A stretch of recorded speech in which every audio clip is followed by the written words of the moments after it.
कहा जाता है कि हर जमाने की दीवारों में कुछ खामोश कहानियां दबी रह जाती हैं। ऐसी कहानियां जो समय के सीने पर गहरी लकीर बनाकर चली जाती हैं। ऐसी ही एक कहानी है 13 नवंबर 2025 रात की गुरुवार से शुक्रवार दिन तक का श्रावस्ती की एक शांत जिले के इकोना क्षेत्र में बसे छोटे से गांव कैलाशपुर मंझरा मणिहार तारा की। उस सुबह जब सूरज अभी ठीक से उगा भी नहीं था, पूरा गांव एक ऐसी चीख से कांप उठा जिसने आने वाले कई वर्षों तक हवा में मातम की गंध घोल दी। एक ही घर से 5 जनाजे निकले थे और उनके पीछे चल रहा गांव मानो इतिहास के किसी काले अध्याय का हिस्सा बन गया था। कहानी की शुरुआत होती है एक खामोश कमरे, एक बुझी हुई चिराग और एक ऐसे मंजर से जिसने पूरे क्षेत्र की रूह को हिला दिया। वह काली रात ये वही घर था जहां कल तक बच्चों की हंसी दीवारों से टकराती थी, लेकिन आज वही घर सफेद कफनों की ठंडी परतों में लिपटा पड़ा था। कमरे के भीतर का दृश्य इतना दर्दनाक था कि जिसने भी देखा उसकी रूह कांप उठी, मानो वह दृश्य किसी मनहूस इतिहास की किताब से अचानक बाहर निकल आया हो। घर का मुखिया रूज अली उर्फ रफीक छत के पंखे से लटका मिला। जमीन पर कुछ ही दूरी पर उसकी पत्नी शहनाज और 3 मासूम बच्चे तबस्सुम, गुलनाज और छोटा मुइन बिस्तर पर निर्जीव पड़े थे। ऐसा प्रतीत होता था जैसे पूरा परिवार नींद में ही किसी अदृश्य हाथ ने हमेशा के लिए सुला दिया। सुबह का मातमी सन्नाटा अगली सुबह जब घर का दरवाजा बार बार खटखटाने पर भी नहीं खुला तो परिजन और पड़ोसी बेचैन हो उठे।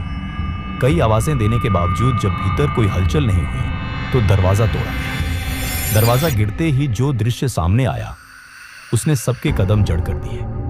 रोने की आवाजें दीवारों से टकराती हुई पूरे गांव में फैल गईं। कुछ ही देर में पुलिस, फॉरेंसिक टीम और डॉग स्क्वाड मौके पर पहुंच गया और कमरे की हर चीज की जांच शुरू हो गई। प्रारंभिक जांच। एक दर्दनाक निष्कर्ष अब तक की जांच से यह संकेत मिलते हैं कि रूज अली शायद किसी मानसिक तनाव या घरेलू विवाद में था। पहले उसने पत्नी और बच्चों की गला दबाकर हत्या की और फिर खुद की जान ले ली। परिवार लंबे समय से मुंबई में मजदूरी करता था। रूज अली लगभग 1 साल बाद गांव लौटा था। रात लगभग 8:30 पर वह रिश्तेदारों के एक कार्यक्रम से घर वापस आया और सीधे कमरे में चला गया। उसकी सौतेली मां ने रोते हुए बताया, रात में घर में कोई झगड़ा नहीं हुआ था, सब कुछ सामान्य लग रहा था। उन्हें जरा भी अंदेशा नहीं था कि अगले सुबह इस तरह की विभीषिका सामने खड़ी होगी। गांव की फुसफुसाहटें, गांव वालों का कहना था कि पिछले कुछ दिनों से रूज अली तनाव में दिखाई दे रहा था।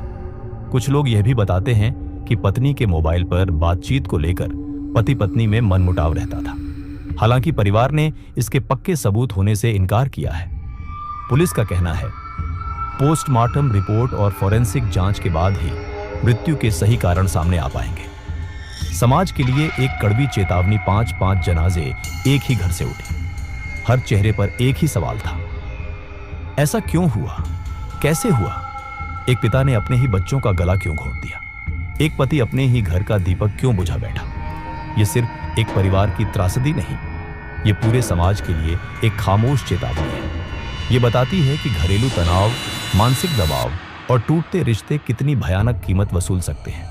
अगर इन्हें समय रहते समझा नहीं गया तो न जाने कितने घर ऐसे ही अंधेरे में समा जाएंगे और कितने चिराग बिना आवाज के बुझते चले जाएंगे। अब आप लोग कमेंट में बताएं कि ऐसा क्या हुआ होगा जिसके चलते यह कदम उठाना पड़ा। और हाँ, आप लोग इसे इतना शेयर कर दो कि सब लोग तक ये खबर पहुंचे, ताकि कोई ऐसा गलत कदम उठाने से डरे। क्या पता आपके कारण से किसी का परिवार बच जाए। और ऐसे ही नए अपडेट के हमारे चैनल को सब्सक्राइब करें, लाइक करें। Thank you.